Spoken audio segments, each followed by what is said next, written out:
So, I've just played the stellarblade demo, and before I give my full opinion on the game, I just have to point out how utterly moronic the controversy surrounding this game is.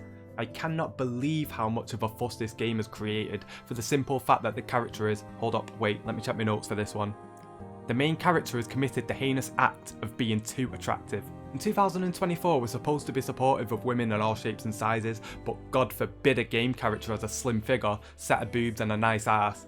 If this girl wore the same skin tight outfit and had jizzle physics on her belly that hangs over lower than fucking kneecaps, we'd all be applauding this as stunning and brave. Whatever, women come in all shapes and sizes, and if you want to make your character tall, short, black, white, whatever, then just do it.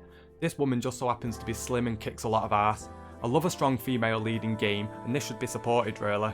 Right, anyway, so onto the game. I guess I don't want to spoil too much of the story or whatever since the game's so fresh, but without getting into the specifics, the game really didn't do anything to grab my attention in terms of establishing a plot.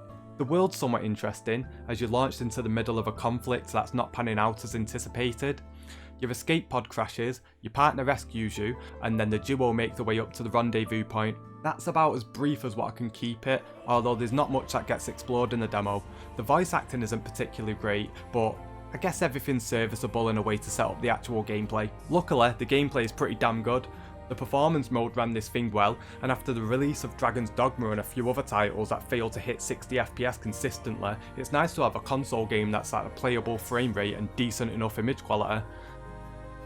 So when it comes to the combat, I was expecting it to be a little bit more Devil May Cry or Bayonetta, but like many other games these days, and I hate to say it, but you can feel the Souls-like DNA buried in this game. I think it's fair to say that Sekiro's a more fair comparison, but you have your parries, dodging, and resting at bonfires to replenish health items and respawn enemies. Movement is responsive, and you have some cool combos at your disposal. Consecutive parries leave your opponents vulnerable to counter attacks that inflict massive damage. It hits this weird middle ground between being balls to the walls action and a more strategic defensive approach, and I never quite got into the groove and felt like any kind of flow state, and I'm not gonna lie, I still managed to have fun and I'm eager to learn more and develop my skills when the final game releases. There are upgrade systems for your character and a handy training mode that lets you test out your new abilities. The world is interesting to explore and your exploration is rewarded with item pickups. I wouldn't say the platforming sections are the game's strongest point, but the jumping and swinging between the environment is a much appreciated change of pace, so you're not just doing the same tasks over and over. The level design opening up through shortcuts that loop back onto the player are present here, along with chests that require passcodes to unlock. The music was cool, and it definitely complemented the gameplay sections, and I very much appreciated the music that accompanies the game's checkpoints. I mean, I could just sit there and vibe forever to that music, it was so good.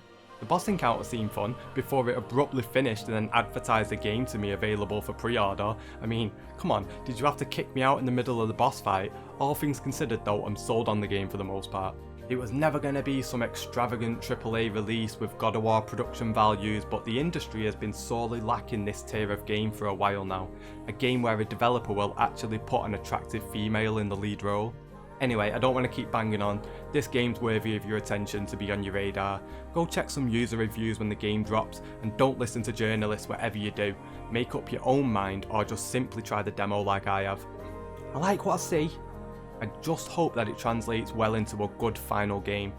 Anyway, if you enjoyed this video, give me a like. If you like boobs, hit subscribe, and drop a comment with what game you'd like to see me cover in the future. Game Time UK, out.